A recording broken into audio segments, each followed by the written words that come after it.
culture is actually pretty good. We've got quick to Drake, he dropped it. And the kick runs into the end zone. That is a touchdown. Seeing ghosts.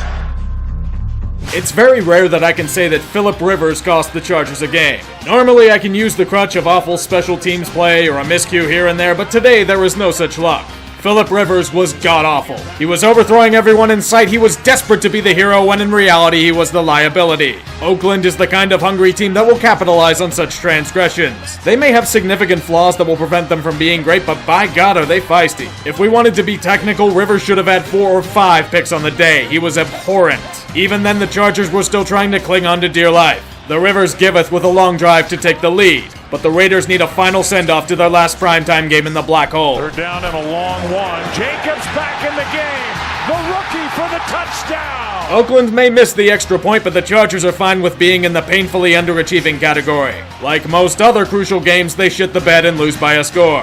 Phillip Rivers overthrowing everything will make sure of it. You know you only needed a field goal, right? Look at how enthusiastic Cincinnati is for their great inadvertent tank. You can just feel the apathy from your television screen.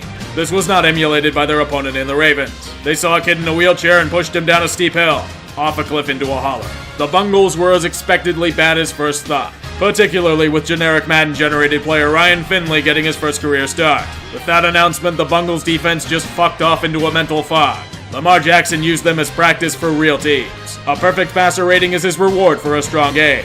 Little did we all know that Miami was a mere smokescreen for the real shit show right in front of us. Cincinnati should embrace this. Who knows when it'll happen again? Okay, probably next year. You know how every wise man and their brother says you have to play the games? Well, this is why. The New Orleans Saints thought they had an easy opponent. Defensively terrible, Dan Quinn giving up play-calling duties on that side of the ball, all but out of the playoff hunt. It's at this moment when the Falcons finally wake up. After wishing they had 9 bye weeks, they take out their frustrations on a heavily favored Saints team. Drew Brees was turned into mush under constant pressure. Atlanta had 6 sacks on him. They had 7 total before this game. Their defense fell apart under a quick revival of the Millennium Falcon. Did I mention this was a home game for the Saints? This is what we call a bitch slap.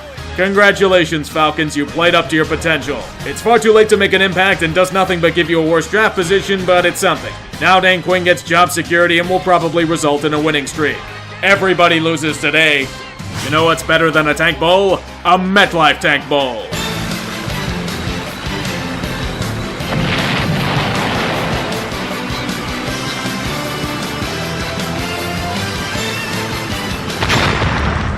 The battle for New York City supremacy has many faceted layers to dissect. Whether it be the Jets' humiliation the previous week to Pat Shurmur's so-called coaching, all of that can be vanquished in glorious battle. There were miscues, there was terrible pass coverage all around, there were missed field goals, there was even the typical Daniel Jones game of multiple fumbles. Everything was lining up for a sloppy yet tightly contested game.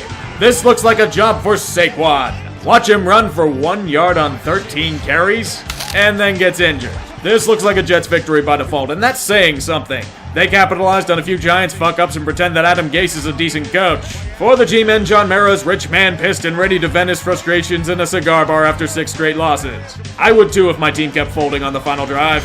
Lions, I have more bad news. Matthew Stafford is out of this game due to a back issue. He may be out for a game or 3 weeks apparently, so that's extra awesome. Who's their option now? Jeff Driscoll! Oh my god. The one time where a strong offense would lead to a decent victory and give them more false hope is gone. It doesn't matter that the Bears' offense is awful and can't do shit, Stafford was the engine that made it hum. Driscoll did okay, but that's it, just okay. Mitch Trubisky finally did something, albeit taking him almost 30 minutes to do it. He was force-fed opportunities again against one of the worst defenses in football at home. Now everyone can pretend he's not a shitty fit for the offense. That was apparently enough as they nearly let the Lions come back into the game by means of exhausting the defense yet again. This is where no Stafford kills them. The Lions do what is typical of Detroit and come up short time and time again. To the 4 people who thought Detroit had a chance this year, once again, just don't. It's time to play everyone's favorite game. Who the fuck wants to win? It's certainly neither of these 2 franchises whom are trading blows by means of their own assured self-destruction. Cleveland does the usual Cleveland thing, frustrating all of us with wasted potential and god-awful play calling. How many tries does it take the Browns to get in the end zone from the 1 yard line? Over 11. 8 tries on 1 drive and they still fuck it up. The Bills couldn't capitalize on it. I've been saying it for weeks and it's reinforced here. Their offense is fraudulent. Josh Allen isn't what he's supposed to be. They underutilize the running game. They lack a game changer to truly turn the tide. That's not getting into the whiffing king that is Stephen Hoshka. When it's just a bunch of mediocrity, especially as it's propped up by an easy schedule and strong defense, it's easy to hide it. It could not today. Even for all the ugly play, the Browns realize that they have talent on offense and choose to utilize it for a drive. It's barely enough to win, but I'm not impressed. With how Buffalo was playing offensively, the Browns should have won this game by a few scores, not just a couple of points. You can send a thank you note to Hoshka. His whiffing gave you life. Now run along before I start pitching again. Let's see if Winston will stop turning it over today.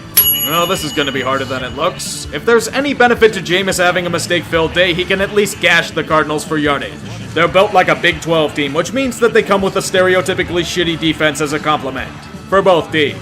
I forgot to mention the Buccaneers are also blessed with a pathetic excuse for what is called a secondary. Kyler Murray can sit back and sling the ball as if he's playing Texas Tech. Both teams would trade blows in both the turnover and point categories. A high-scoring tense affair where every mistake would change the tides of war. A tasty turnover by Jameis would be equaled by an equally tasty fumble. Another painful fumble by Tampa, though, would be the last gasp. All Kyler had to do was not fuck up. Really bad time to throw your first pick, buddy. In the red zone, too. Good job. Tampa Bay utilizes the running game, gaining cobwebs to take and maintain the lead. Arizona, if you only had something resembling a defense, you might not be a trash football team. See you next time, boys. Patrick Mahomes has been released from his kneecap-induced stasis. Times have grown rather suspenseful for the Chiefs as they are in potential jeopardy of losing their status as an AFC powerhouse. The whole thing makes no sense. No, not the Chiefs' dilemma, but the game itself. Kansas City spent the majority of the time flexing their might, dominating on the offensive side of the ball, outplaying the Titans in a lot of facets, yet we're still tethered to them in terms of score. It's so Vrabel, where you look awful and exposed, yet stumble and trip over everything to get a win where they aren't expected to.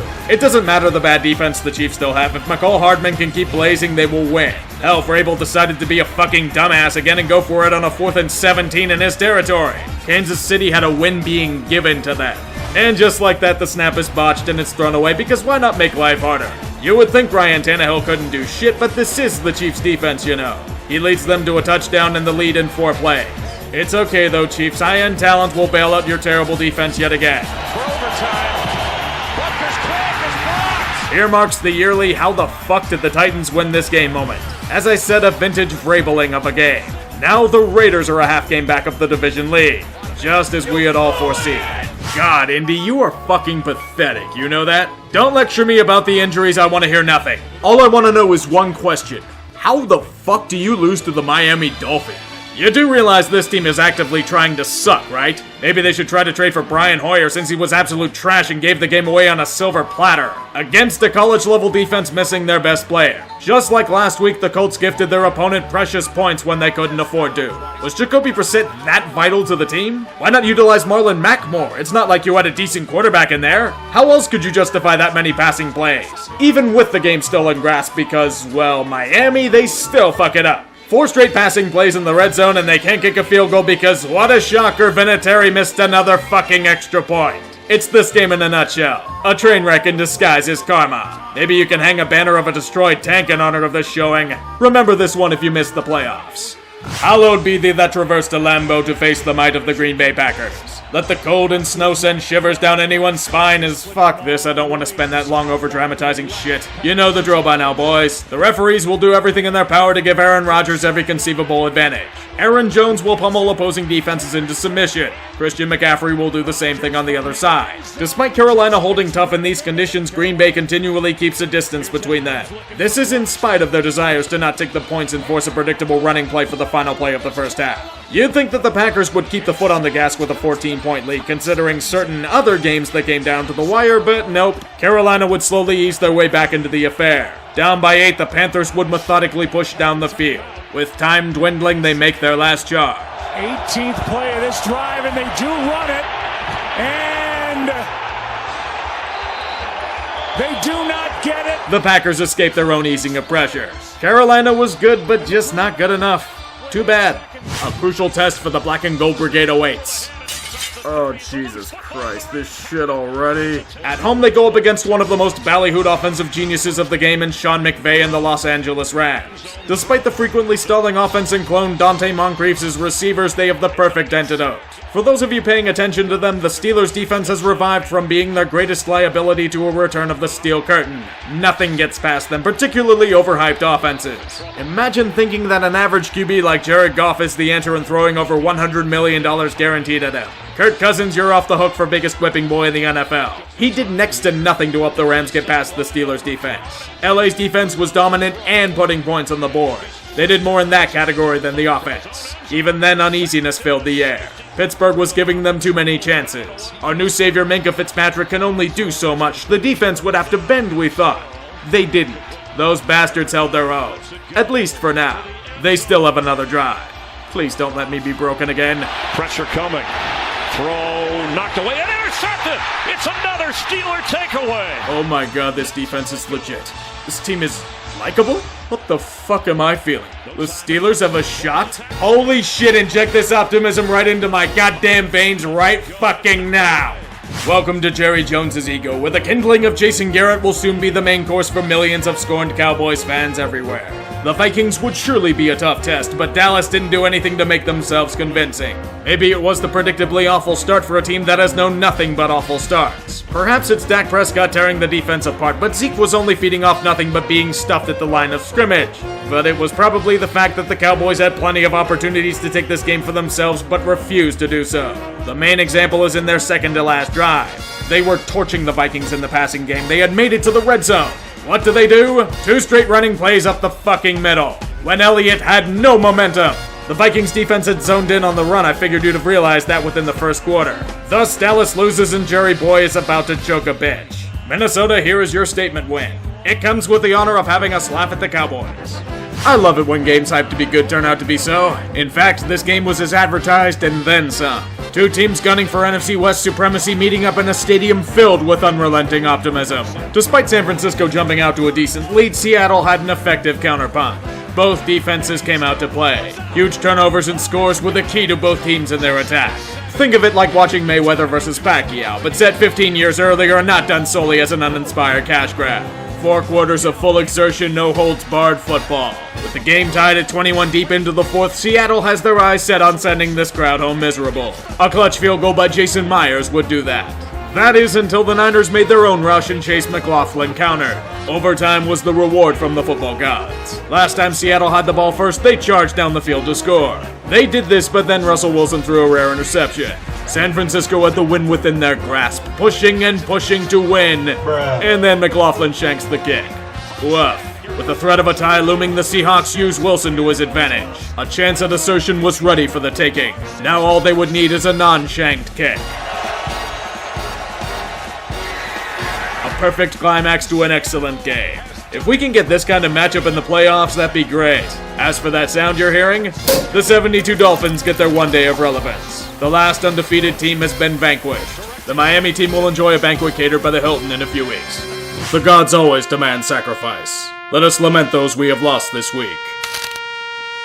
Unit lost. Unit lost. Unit lost. Unit lost. Unit lost. Unit lost.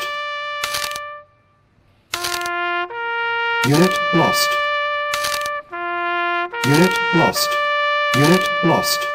Unit lost. Unit lost. Unit lost.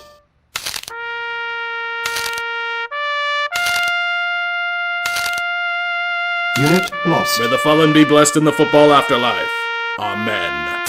It's a second down and 3. Jackson takes it himself. Look at him dart back and forth. Oh! He broke his ankles. Now he's got an entourage. And he's got a touchdown. He is Houdini. What a play. 47-yard touchdown run by the magical quarterback Lamar Jackson.